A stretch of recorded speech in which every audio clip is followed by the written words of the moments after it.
Hi, I'm Linda from paperboutiquewithlinda.com. In today's video tutorial, I'm demonstrating a few tips on how to make the Silhouette PixScan cuts a little more accurate. If you follow my YouTube channel, you know that I do not like to see any of the white showing when I do print and cuts, and the same holds true when I'm using the PixScan. If you're new to PixScan, I would suggest checking out Ken's Creations YouTube channel for a beginning video. Today's video is going to be more on the intermediate side, and we're going to concentrate basically on how to make the cuts more accurate. Let me move this and show you what I mean. This particular piece of paper is 6 by 6, and what I did is I put this paper directly on the PixScan mat, photographed it using my iPhone 5S, then imported it in to the PixScan software and cut out this individual flower. And I'm going to put the flower there and zoom in on this particular flower because the cut turns out to be incredibly accurate using this technique. And I'll show you this technique in just a moment when we move to the computer. Next, I want to show you another technique, but what I did is, you know, when you purchase the packs of paper, you get a page of die cuts. Well, for this technique, all I did was trim around the die cut. The PixScan can also do that, but what I wanted to use the PixScan software for is to cut around the edge of this. And I don't know if you can tell from this, but I'll show you, there is no white space. Or no white showing around the edges. It's a perfect cut. I'll show you how to do that technique as well when we move to the computer. And the last technique is, once again, the PixScan could cut around the edges of this, but I want to show you a technique where it's a very easy technique, so it just cuts around this journaling spot without cutting out the individual centers and everything. Well, at this point, I'd like to pause for just a minute and we'll move to the computer. Today I'm using the Silhouette Studio Designer Edition, and I'm using version 3.1.417 for this video. I'm also using a Toshiba satellite laptop with touch screen running Windows 8.1. And at this point, what I have done is I've gone ahead and taken a photo of this cutout and imported it in using the PixScan technology. Now, if you see some kind of black lines on the mat, that is due to my adorable kitten, Bridget. When I was working on this and put it down to photograph, I turned around and she was sleeping on it. So it was the only mat I have, so I apologize for the black cat hair. Well, let's go ahead and get started. This technique will help you become more accurate with your PixScan cuts. I'm going to go ahead and close out of that. We really don't need the page settings. The first thing I'm going to do is go ahead and open the trace window. And if you're wondering what this is just my after. I had it there in case we needed to review it. First of all, I'm going to click on Select Trace Area, and this is really important. When you're beginning, the best cuts are going to be the ones where the images are higher in contrast. This one is very high in contrast. The better and sharper your photo or scan, the better the cut will be. And I'm going to show you just a few tracing techniques. And I also like to get a pretty close trace. I don't really want any additional part of the image in my trace. You can see that I've started the trace. Then I'm going to unclick the high pass filter, and then I'm going to move up the threshold until it's pretty saturated in yellow.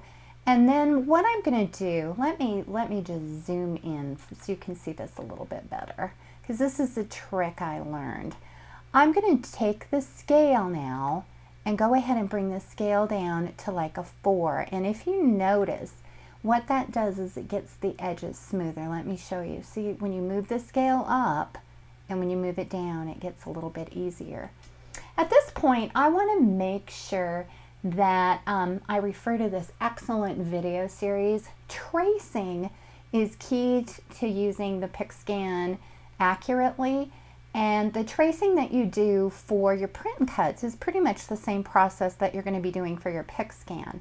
There is a wonderful, wonderful tracing series called Tracing Without Tears for the Silhouette by Clever Someday. She has her own YouTube channel and she's phenomenal. So a lot of the tips and techniques I've learned about tracing for print and cut, I've learned by watching the videos. So anyway, we have a smooth tracing line here. So what we're going to do now is we're just going to go ahead and trace the outer edge. And you can see by the red line, we've got a pretty good trace. If I zoom in just a little bit more, let me click on this, and we'll zoom in. You can see there's some spots where it's not going to cut perfectly. Well, this is the first technique I want to show you. What you're going to do is click on the image, then you're going to go to your offset window. And instead of using an external offset, that I normally use for an external bleed, I'm going to do an internal offset. You're going to click here and you can see it immediately draws that internal offset, but I want it closer to the original cut line. So what I'm going to do, I found that using the arrows here, they're a lot more accurate than trying to use the slider bar or the arrow keys on your computer. So as you can see, I'm getting super, super close to that cut line, but just enough if there's any white anywhere, it's not going to show. Now this is the tricky part. You're going to want to click on the outside triangle, and that's not always, or not triangle, on the outside image, so you can move, let's see, make sure I got that, I did. So you can move this away, then all you're going to do is just click delete, and then go ahead and go through the next steps that you would do on your PixScan so that you can load it into your Silhouette, and then it will cut inside the image, and you'll get the same cut that I showed you before we started on the computer. Well, I'm going to pause for just a second and set up the second demonstration that I want to show you. The next technique I want to show you is a little different. What I did, once again, is I placed this image on my PixScan mat, took a photo using my Windows iPhone 5S, and then imported it through the PixScan software. We're going to do some of the same steps, but a little bit different. First of all, I'm going to open the trace window, and then let's go ahead and select trace area. I always forget I need to select that first. And at this point, I'm going to do pretty much the same thing. I'm going to remove the high pass filter, and then I'm going to beef up the threshold till we have a nice yellow, and then I'm going to go ahead and click the scale and move it down so we've got a smooth edge. Now if you can see by this, it's going to cut everything. So let me go ahead and hit trace. So now it's going to cut everything, and it's a little harder to see, but I'm going to just move this. Normally you wouldn't move this image, but for demonstration I'm going to move it so you can see. Everything that's in red is going to be cut. So the first thing I'm going to do is go ahead and release the compound path, and then click away, and I'm just going to click on that outside square because I don't want to cut there. I'm just going to, you could if you wanted to, but I'm going to click delete. Now there's several ways to do this, but I want to show you this quick and easy technique that I use all the time. At this point, all I do is select everything, and then I just hit weld. So everything is gone, and all that's going to cut out is this area. Now for this one, I can just move it back. Whoops, don't want to grab it. There we go. Move it back, and then what you can continue to do is you can just click on it again, go ahead and go through the same steps we did last time, and do an internal offset, and then move that outside line and delete it. So it's the same step, except when you've got cut lines inside of an object, instead of going through and deleting them line by line or grouping them, I like to just release compound path and click weld. It's just a really quick, easy technique. It also works perfect on stamps if you have a lot of images within your stamp and you just want to do an outline. Well, at this point, I'll go ahead and pause again and set up for just another just really quick technique. This last technique is very similar to the previous two techniques. I just wanted to show you how to do it on an image that really isn't as clearly defined as the other images. The first thing, let me go ahead and get out of page settings here, and then we'll go ahead and zoom in, and I'll just take and show you the one that, this is the one that I cut out that I showed you before we moved to the computer. The next step, same thing. This is going to be mostly a review. We're going to select the trace area. Now, the one thing I will mention with this particular type of an image, when there's so much going on in the background, you're going to have to make sure that you get your trace pretty darn close. And I think I may just have that. I'm just expanding my trace box just ever so slightly, because the less background that I can get in there, the better. At this point, what I'm going to do is I'm going to remove the high pass filter, and then I'm going to beef up once again the threshold.